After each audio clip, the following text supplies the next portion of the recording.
Roda de conversa sobre alienação parental é realizada na Asmego. O presidente do TJGO recebe homenagem. No programa de hoje você vai saber um pouco mais da história do primeiro juiz de Goiânia. E no quadro Justiça em Foco você vai conferir uma entrevista com a juíza Adriana Maria Queiroz. Esses são os destaques do Agenda Judiciária desta semana que já está no ar.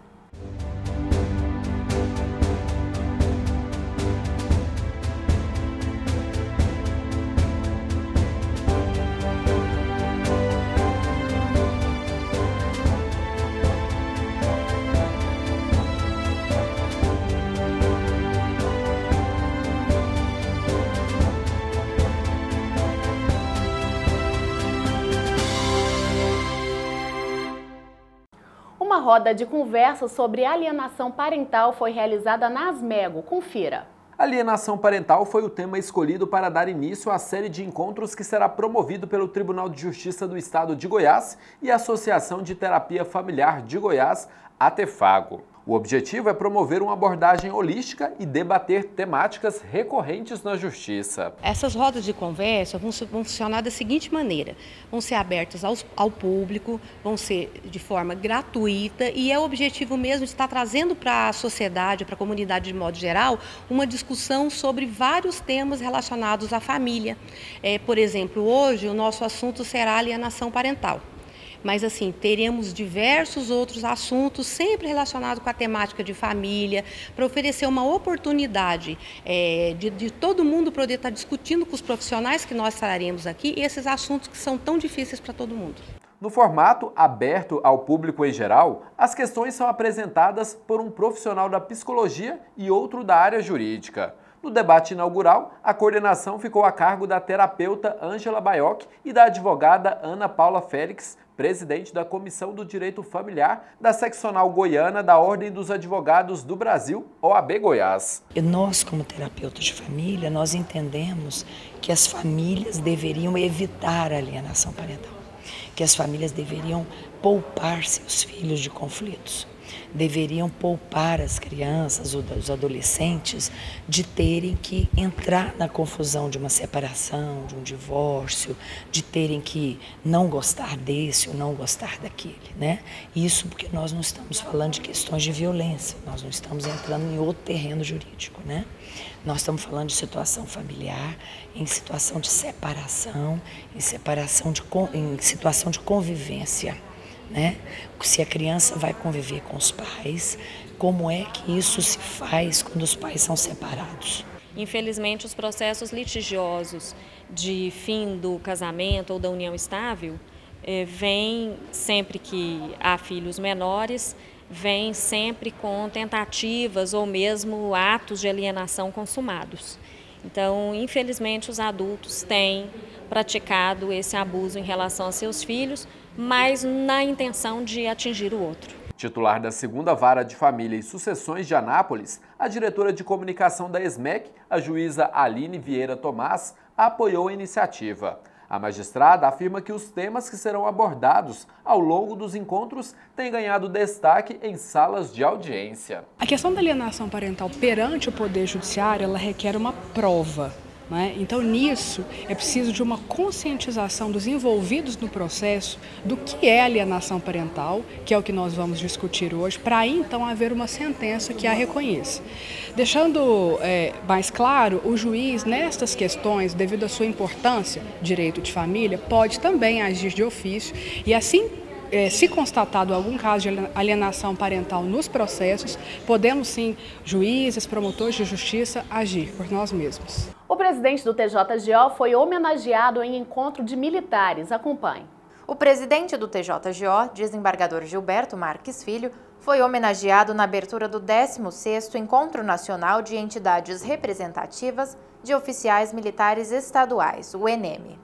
Na ocasião, ele recebeu a medalha de mérito da Associação dos Oficiais PMs de Goiás, por sua contribuição para a segurança pública do Estado.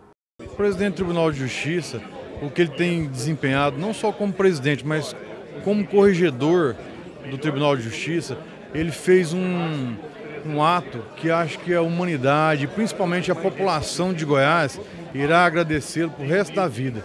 Ele fez o provimento número 18, onde ele concedeu à Polícia Militar, ele reforçou a Polícia Militar e a Polícia Rodoviária Federal que pudesse fazer o TCO, que é o termo circunstanciado de ocorrência.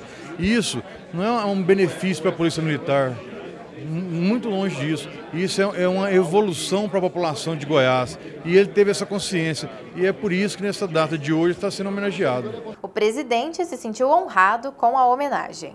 Nesses 41 anos de magistratura, sempre foi um parceiro da PM, sempre ela foi parceira do Poder Judiciário.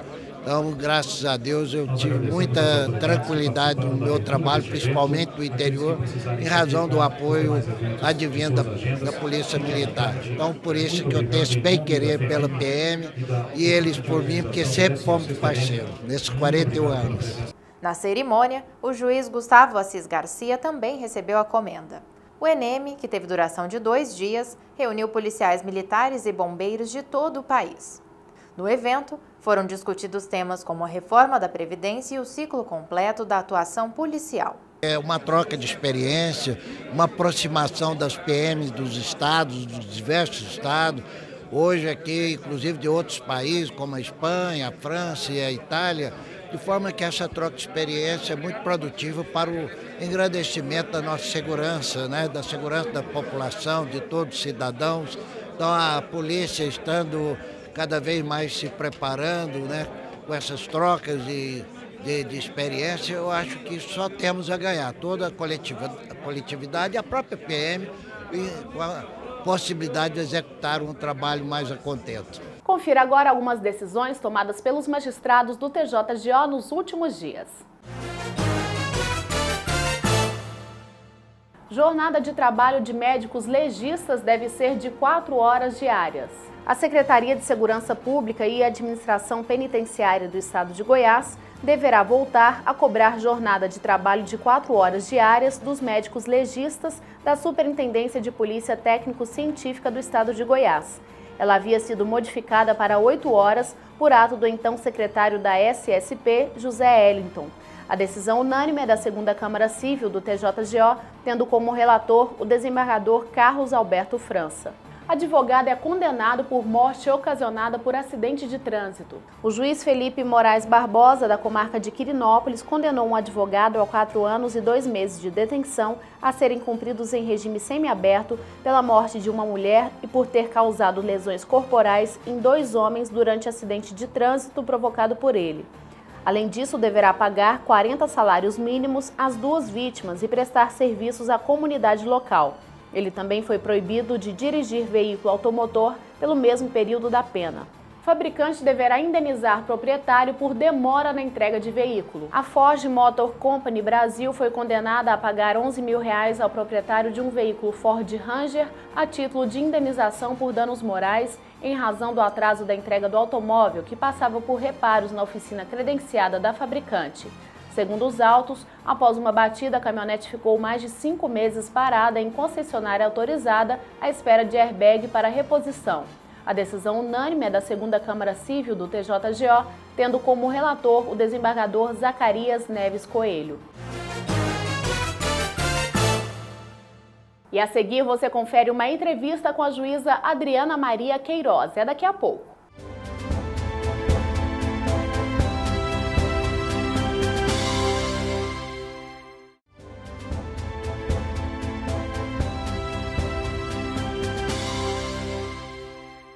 A Agenda Judiciária já está de volta e você confere agora o quadro Justiça em Foco com o Giovanni Gomes.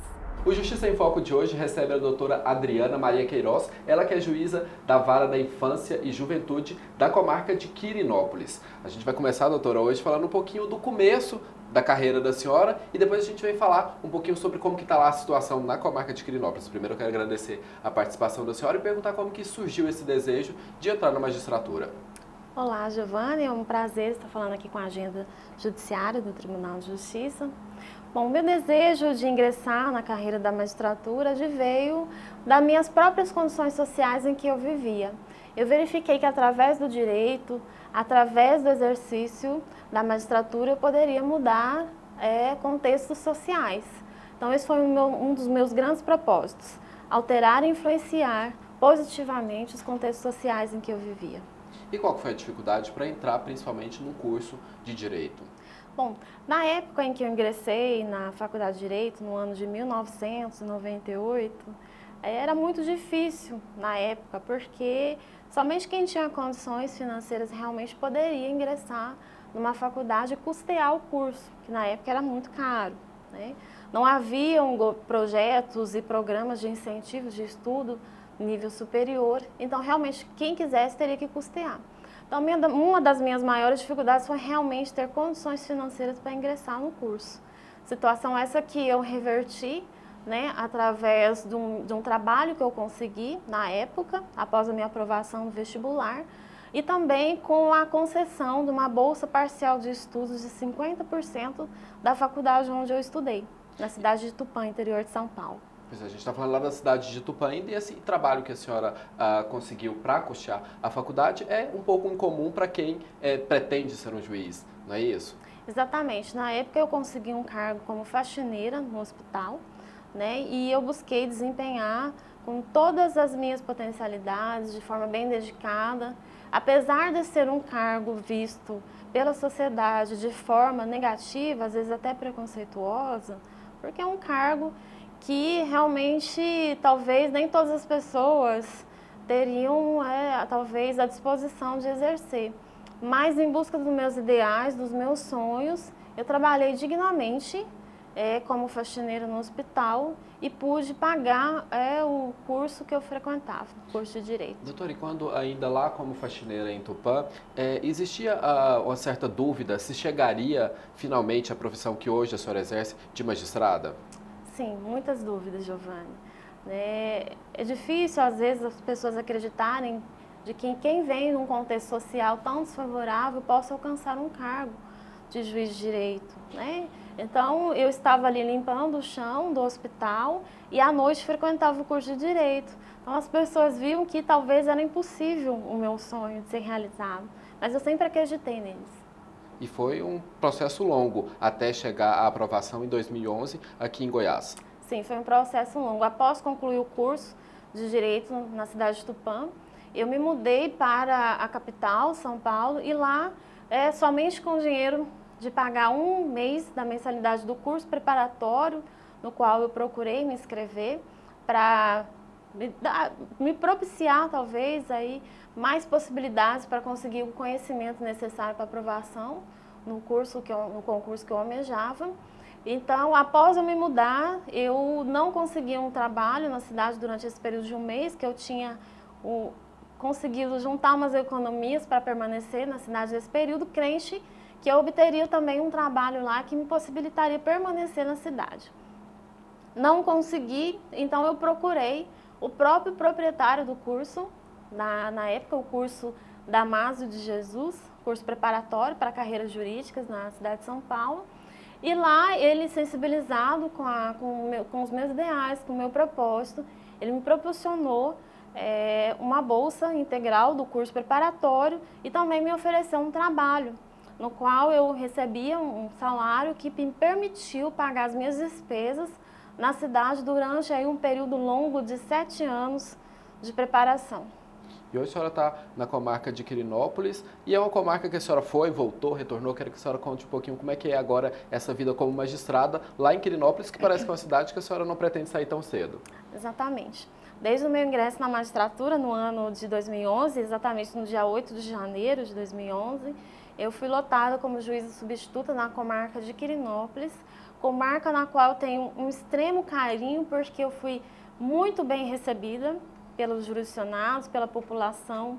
Lá fiz amizades, lá conheci o meu esposo, me casei na cidade e hoje eu não pretendo sair de lá, porque realmente eu me sinto acolhida. Eu que vim de outro estado, né, vim do estado de São Paulo, não conhecia absolutamente ninguém aqui no estado de Goiás, mas hoje Goiás já conquistou meu coração e eu me sinto realmente goiana, e eu só tenho a agradecer a todas as pessoas desse estado maravilhoso que me acolheu tão bem.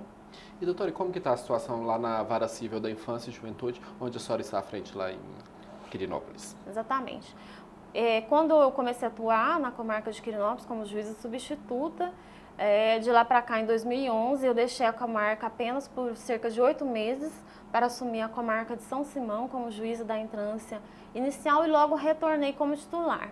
Então, desde o ano de 2013, eu sou titular da primeira vara Civil e Juventude e hoje eu estou muito satisfeita com o trabalho que eu venho desenvolvendo na vara. Nós temos cerca de 6.000 processos em tramitação.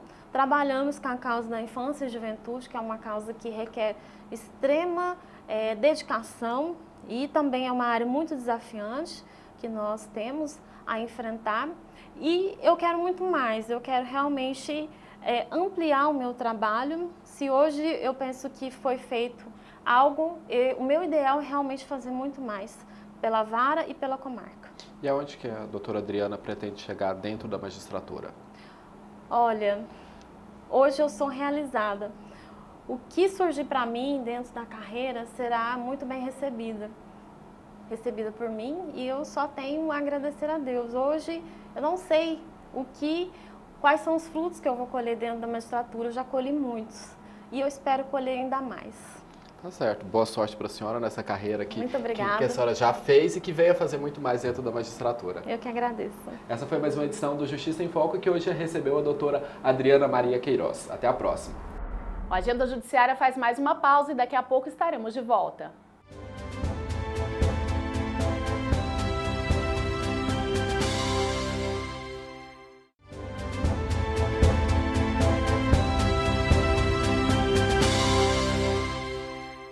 Já estamos de volta e agora, na nossa reportagem especial, você vai conhecer um pouco mais da história do primeiro juiz de Goiânia. Nascido no dia 3 de julho de 1889, na antiga capital de Goiás, hoje cidade de Goiás, Heitor Moraes Fleury fez história no judiciário goiano. Caçula de 15 filhos, ele estudou direito, foi tabelião antes de se tornar homem de confiança do então fundador da nova capital, Pedro Ludovico Teixeira. Com a mudança da capital, ele veio, foi o primeiro que veio, né? Ele foi um homem muito de confiança do Dr. Pedro e sempre apoiou as atividades todas que o Dr. Pedro, todas as ações que ele fazia, ele estava sempre do lado apoiando na área jurídica.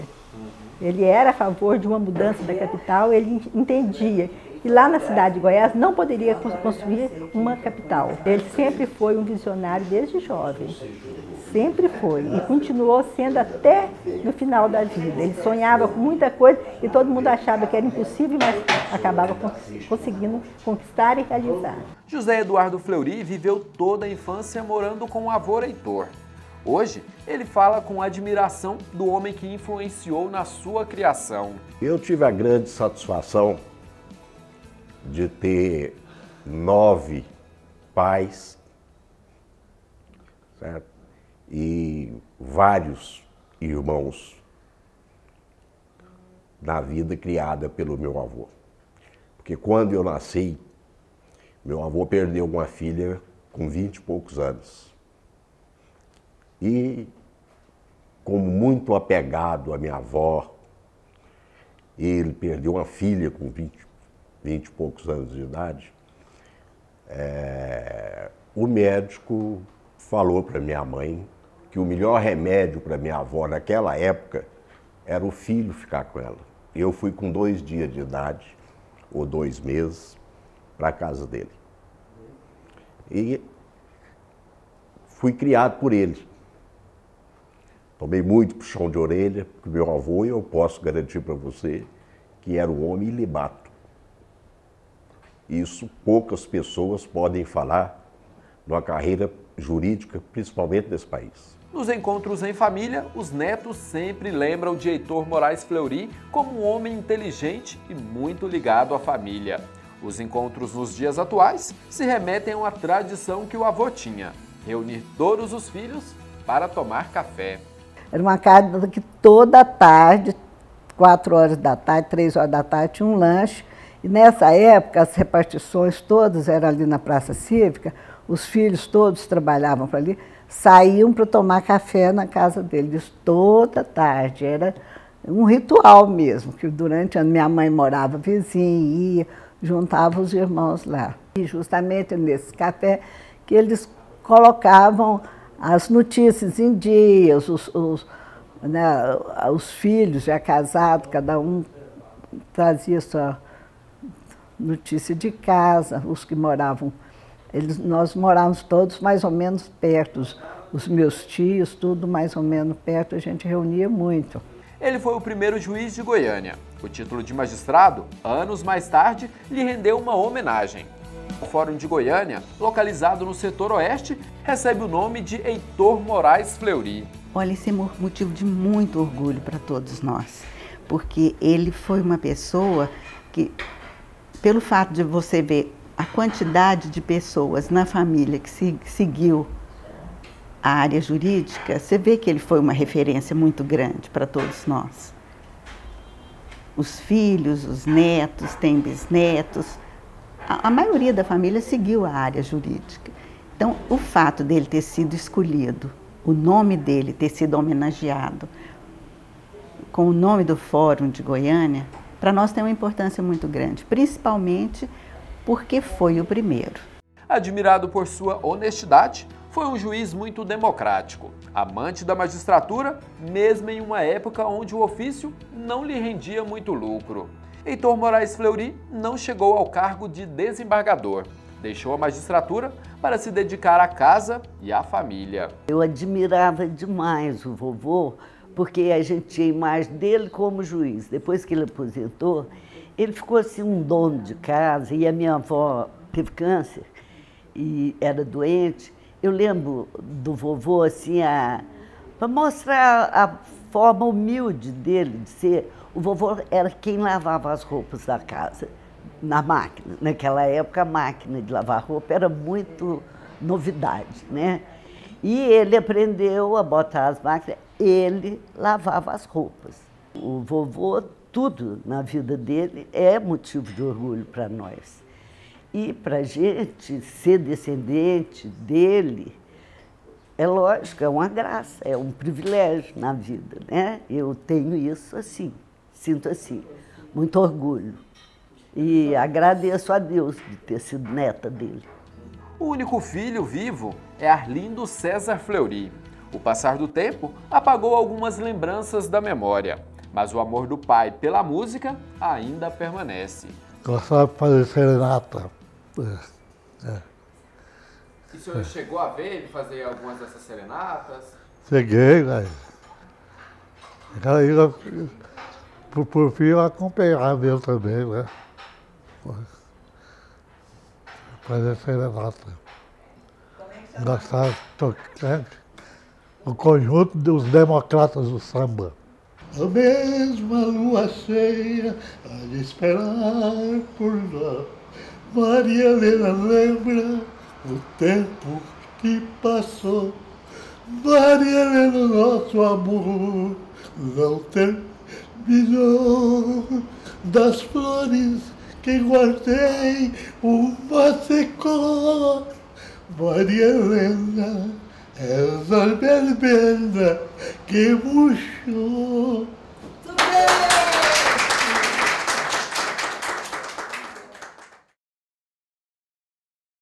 Servidores do TJGO foram vacinados contra a gripe. Confira. Foram vacinados contra a gripe H1N1 servidores efetivos que fazem parte do grupo de risco, portadores de doenças crônicas como asma, diabetes e hipertensão, gestantes e pessoas com idade igual ou superior a 60 anos. A ação foi promovida pelo Centro de Saúde do TJGO. Confira agora as oportunidades de cursos e concursos disponíveis no Poder Judiciário em todo o país.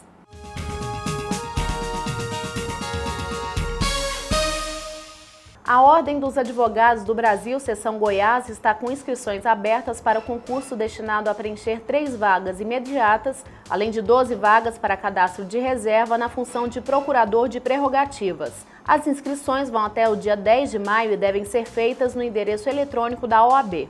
O Conselho Federal de Odontologia está com inscrições abertas até o dia 8 de maio para concurso que visa preencher 3 vagas imediatas, além de 27 vagas para cadastro de reserva na função de procurador jurídico. Os interessados deverão acessar o site do Instituto Quadrix, que organiza o certame.